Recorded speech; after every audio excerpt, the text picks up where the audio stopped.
Hallelujah. सभी को जय मसीह। आज मैं जो बात आपसे शेयर करने जा रही हूँ उसके बाद शायद आपके प्रार्थना करने का नजरिया बदल जाए। क्या आपने कभी सोचा है कि हम जो प्रार्थना करते हैं उसका हमारी लाइफ पर इफेक्ट पड़ता है? इसलिए जरा गौर से संभल कर मांगिए, क्योंकि हर एक आशीष गिफ्ट रैप में पैक होकर नहीं आती। आप परमेश्वर से मांगते हैं कि परमेश्वर मुझे समझदारी दो, तो परमेश्वर प्रॉब्लम्स को हटाते नहीं बल्कि आपको उन प्रॉब्लम्स के बीच छोड़ देते हैं, क्योंकि समझदारी सिर्फ मोटिवेशनल सॉन्ग सुनने या मोटिवेशनल कोट्स पढ़ने से नहीं आती। समझदारी तभी आती है जब आप उन प्रॉब्लम्स के बीच रहकर, उनसे गुजर कर उनको सॉल्व करना सीखें। और पर आप कभी कभी परमेश्वर से मांगते हैं कि परमेश्वर मेरी आस्था को बढ़ाओ, और आस्था तभी बढ़ती है जब चीजें आपके अकॉर्डिंग ना होकर भी आप परमेश्वर का धन्यवाद करते हैं, आप अपना विश्वास बनाए रखते हैं।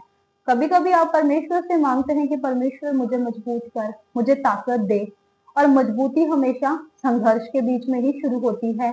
अचानक आप देखते हैं कि आप कहते हैं कि परमेश्वर मुझे मजबूत कर, आपकी लाइफ में प्रेशर बढ़ जाता है, जिम्मेदारियां बढ़ जाती हैं।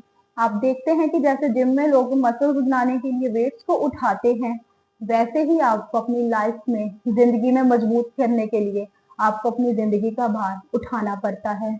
और कभी कभी आप परमेश्वर से कहते हैं कि परमेश्वर मुझे धैर्य दे, पेशेंस दे। और पेशेंस हमेशा मुश्किल परिस्थितियों में ही सीखने को मिलता है। आप परमेश्वर से पेशेंस मांगते हैं, तभी आपकी लाइफ में वेटिंग शुरू हो जाती है। जैसे किसी के लेट रिप्लाईज आना, ट्रैफिक जैम में फंसना, और आपके कई बार कामों में बार बार डिले होना। क्योंकि पेशेंस तभी हमें आता है जब हम अपने अकॉर्डिंग, हमारे लाइफ में चीजें नहीं होती है। हम पेशेंस में तभी रहते हैं, तभी हम पेशेंस को सीखते हैं जब चीजें हमारे अकॉर्डिंग नहीं होती। और कभी कभी हम परमेश्वर से कहते हैं कि परमेश्वर मुझे बदल दे, परमेश्वर मुझे बदल दे। लेकिन अचानक आप देखते हैं कि कुछ लोग आपकी लाइफ से चले गए विदाउट कोई रीजन। आप देखते हैं कि कुछ आदतें आपकी टूटने लगी हैं बिना कोई वजह, बहुत अनकंफर्टेबल होने लगे हो आप। और कभी कभी आप परमेश्वर से कहते हैं कि परमेश्वर मैं तुझे और गहराई से जानना चाहती हूँ। लेकिन परमेश्वर को जानना, उसको जानने का तरीका इतना आसान भी नहीं है। कई बार परमेश्वर उन परिस्थितियों में आपको लेकर जाते हैं जहां वो आपके विश्वास को भी बढ़ाते हैं, आपको धैर्य सिखाते हैं, और परमेश्वर सबसे इम्पोर्टेंट, आपको उनके ऊपर डिपेंड होना सिखाते हैं। इसीलिए परमेश्वर वो प्रॉब्लम्स आने देते हैं, लेकिन वो प्रॉब्लम्स आपको परमेश्वर के बहुत करीब लेके जाती है। आप कहते हैं परमेश्वर मैं तेरे और करीब आना चाहती हूँ, मैं तुझे डीपली गहराई से देखना चाहती हूँ, मैं तुझे जानना चाहती हूँ। तो आप क्या देखते हैं कि कुछ लोग आपकी लाइफ से बिना कोई रीजन चले गए, कुछ रिश्ते बदल गए। अचानक वो लोग जिन पर आप बहुत ज्यादा भरोसा करते थे, उन्होंने साथ छोड़ दिया। आप अकेलापन महसूस कर रहे हैं। आप देख रहे हैं कि बहुत बदलाव हो रहा है हर तरफ, हर एक रिश्ते में कुछ दरवाजे अपने आप बंद हो गए। आप अकेलापन महसूस कर रहे हैं। आप परमेश्वर से पूछ रहे हैं ऐसा क्यों? लेकिन ये वही परिस्थिति है, परमेश्वर आपको वहां से ले जाने की कोशिश कर रहे हैं जहां पर आपकी नजरें सिर्फ उन पर टिकी हो। परमेश्वर आपको ऐसे एक्सपीरियंस करवाएंगे, लेकिन यही एक्सपीरियंस आपको उनके और भी करीब लेके जाएंगे। आप देखते हैं कि लोग विदाउट रीजन लाइफ से जा रहे हैं, नो रीजन। आप बहुत गहराई से सोचते हैं ऐसा क्यों हो रहा है, ऐसा क्यों हो रहा है, परमेश्वर से आप बार बार पूछते हैं।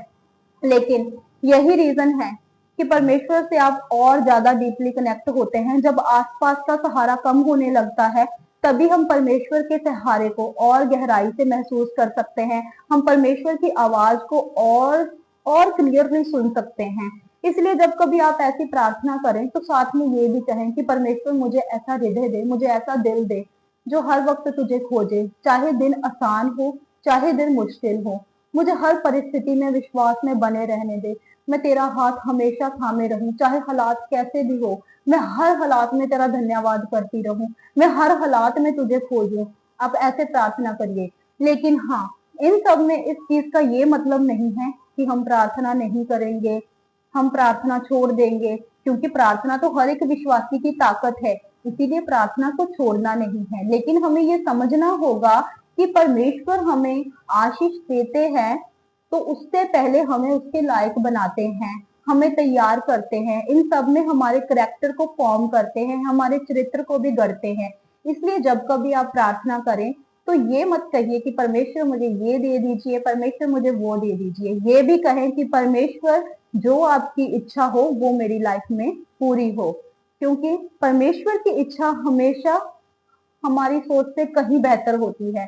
इसलिए आप हमेशा प्रार्थना के बाद इसे कहें कि पिता तेरी इच्छा मेरी जिंदगी में पूरी हो। और कभी कभी परमेश्वर का अभी रुक जाओ, कभी कभी अभी नहीं, और कभी कभी हाँ, ये तीनों चीजें हमारे लिए बहुत ही महत्वपूर्ण है। और हमेशा प्रार्थना में नम्रता और विश्वास के साथ परमेश्वर से मांगे, क्योंकि परमेश्वर देते हैं लेकिन उससे पहले हमारे करेक्टर को फॉर्म करते हैं, हमें उस चीज के लायक बनाते हैं। इसीलिए आप परमेश्वर से प्रार्थना करें पूरे हिम्मत और विश्वास के साथ, और कहें कि पिता मुझे उस रास्ते पर चलने की हिम्मत दे, बुद्धि दे पिता, जो रास्ता मेरे लिए सही है और जो रास्ता मुझे तेरी तरफ लेकर जाता है। और कई बार परमेश्वर का नो का मतलब कोई पनिशमेंट नहीं होता। नो का मतलब पनिशमेंट तो बिल्कुल नहीं होता। कई बार परमेश्वर की नो भी एक गिफ्ट होती है, क्योंकि कई बार जब हम आज किसी चीज के लिए प्रार्थना कर रहे हैं, उसका जवाब नहीं आ रहा, तो निराश मत होइए, क्योंकि परमेश्वर आपको उससे बेहतर देने के लिए आपकी तैयारी करवा रहे हैं। अगर आज आपकी कोई प्रार्थना का जवाब नहीं आया तो आप निराश मत होइए, क्योंकि परमेश्वर आपको उससे बेहतर देने जा रहे हैं। और सबसे सही प्रार्थना क्या है, और सबसे स्ट्रॉन्ग और सही प्रार्थना यही है कि परमेश्वर पिता मेरी नहीं बल्कि तेरी इच्छा पूरी हो। क्योंकि जब हम अपनी इच्छा को परमेश्वर के सामने रखते हैं, यही हमारे विश्वास का सबसे बड़ा सबूत होता है। तो अब आप जब प्रार्थना करें तो पिता से ये कहिए कि परमेश्वर पिता मेरी नहीं बल्कि तेरी इच्छा पूरी हो, क्योंकि परमेश्वर की सोच इंसान की सोच से कहीं बेहतर है, और परमेश्वर की योजना हमारी सोच से बहुत ज्यादा बड़ी है। और अब जब ये एक सिंपल सी लाइन है, सुनने में आती है कि पिता तेरी इच्छा पूरी हो, लेकिन इसका बहुत बड़ा इफेक्ट हमारी लाइफ पे पड़ता है। आप जब ऐसा कहते हैं तो परमेश्वर आपको वो देते हैं जो आपने कभी सोचा नहीं हो, क्योंकि आप उसकी संतान हो, आप उसके बेटे और बेटियां हो। जब आप कहते हैं कि परमेश्वर पिता मेरी नहीं बल्कि तेरी इच्छा पूरी हो, तो परमेश्वर अपने बेटे और बेटियों को हमेशा बेहतर से बेहतर ही देते हैं। आप हर बार यही कहें कि परमेश्वर अगर ये चीज मेरे लिए सही है तो उसे मेरी लाइफ में ऐड कर दे, और अगर नहीं तो मुझे तेरी इच्छा को खुशी से स्वीकार करने की हिम्मत दे। और यही चीज हमारे विश्वास को साबित भी करती है। और अगर आप ये कहते हैं तो परमेश्वर देखते हैं, आपके विश्वास को देखते हैं। और परमेश्वर गॉड कभी गलती नहीं कर सकते, इसीलिए उनकी हर योजना अपने बेटे और बेटियों के लिए हमेशा बेहतर होती है। और आप परमेश्वर की योजना से आप अपनी लाइफ में बेहतर से बेहतर आशीष को, बेहतर से बेहतर ब्लेसिंग को ही देखेंगे। इसीलिए अब आप जब प्रार्थना करें तो अंत में हमेशा यही कहें कि पिता मेरी नहीं बल्कि तेरी इच्छा पूरी हो। आमीन। God bless you.